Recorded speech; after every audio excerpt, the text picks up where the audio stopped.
What is the most illegal thing you have done 100% as an honest mistake? Mr. Grady, sir, I came back from England with a bunch of Kinder eggs. Didn't realize they were illegal to bring to the US. Lady at customs asked if I had any food. I said no, because to me, Kinder eggs aren't food, they're freaking candy. Didn't even connect the dots in my head. Felt pretty bad when I was talking to my friend after, who told them about his, and they made him destroy them all. Political statement: liberate Kinder eggs. Kinder surprise is not the same thing and is shit in comparison. Sweat I cat wholesome seal of approval accidentally came across real CP involving a grown man and a girl I'd guess to be around 7. On fucking DeviantArt. Mintigral's wholesome seal of approval. I've also accidentally seen real CP. But that's because my boyfriend at the time sent it to me, saying this girl looks just like you. I was 13, and the girl in the video definitely was not any older than that. I guess the mistake in question was dating that weirdo in the first place. Hypothetical parallel trespass. I went to a different high school than my then BF. I went to meet him after school one day. I had a PD day, he didn't, and apparently, being a public school doesn't mean public property. 16-year-old me didn't know that. They actually charged me with a ticket, court date and all. Sorry for the rain delay. I did this child protection day course thing for work not long ago, run by the police in my area. One thing I remember as a point of interest was that they were encouraging a movement away from the term child pornography and towards child exploitation imagery. The logic is that people view pornography on the whole as okay, and then different levels of niche fetish are just societal limitations. Then some people use that framework to justify seeking out or producing child exploitation imagery because it's just another type of porn. Anyway, I found it interesting and have stopped using the term CP since doing that course. Cubs 1081744 accidentally broke into a house. Does that count? My sis and I were asked to grab the mail for some neighbors on vacation and leave it in the garage near the door. In their garage, they've got a coded key box thing, where you put in the code. The box opens, and there's a key inside. I happened to see them putting in the code before, because we were friends with their kids and hung out with them often, so I knew how to get the key.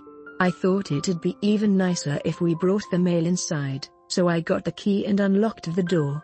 Well, it turns out they had an alarm system inside that I didn't know the code for. I opened the door, the alarm sounded, and I sprinted home and saw the police like 15 minutes later pulling up to their driveway. We weren't asked to help there. Again. Shermsticks 1126. I was an Uber driver for the summer. Got a request to drive a guy from Southern to Boston, a 2.5-hour drive, for a pretty $250. Went to a stop-and shop to pick this guy up, which was odd, and he had 2 suitcases and a duffel bag on him. He got in, we exchanged pleasantries and we were on our way. After about 15 minutes of driving, I began to get a hint of some bud. Normal, a lot of passengers smell like that gas when they get in. But the more I drove, the stronger the smell got. It got so bad, by the time I got to Boston, it smelled like someone had taken 5 blunts to the face while hotboxing the car. With the windows down. Like I had never been around the smell of weed this strong. But the passenger didn't seem to notice as he never even looked up from South Park on his phone. Eventually, we got to his destination, a dilapidated house in the South End, and I asked him why it smelled so strongly of weed. He kind of got nervous and insisted he didn't know, quickly gathering his bags and ran into the house. He later tipped me $30 for the trip. Now I don't want to say for certain, but I'm pretty sure this guy paid me $280 to move a very large amount of weed across state borders. This was about a year ago, and you still get a whiff of bud when you open the door to my car. Also yesterday I walked out with an entire grocery cart full of groceries and stuff that I didn't pay for. I went to do checkout and they had no registers open, only the DIY self-checkout. It was a major pain in the ass because I was doing a huge amount of shopping.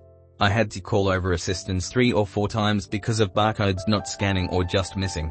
I had so many groceries that I had to move them off of the scale into another cart. I guess I was not thinking clearly. It has been extremely hot here, and on top of that I was wearing a thick fabric mask and I think I was getting a little bit of a heat stroke. For some reason they didn't have any air conditioning in the checkout area. So as I was moving groceries off the scale and into the other cart, I just kept doing that on autopilot. Loaded up everything and just walked right out. I had loaded everything into my car and then I realized I didn't pay for it.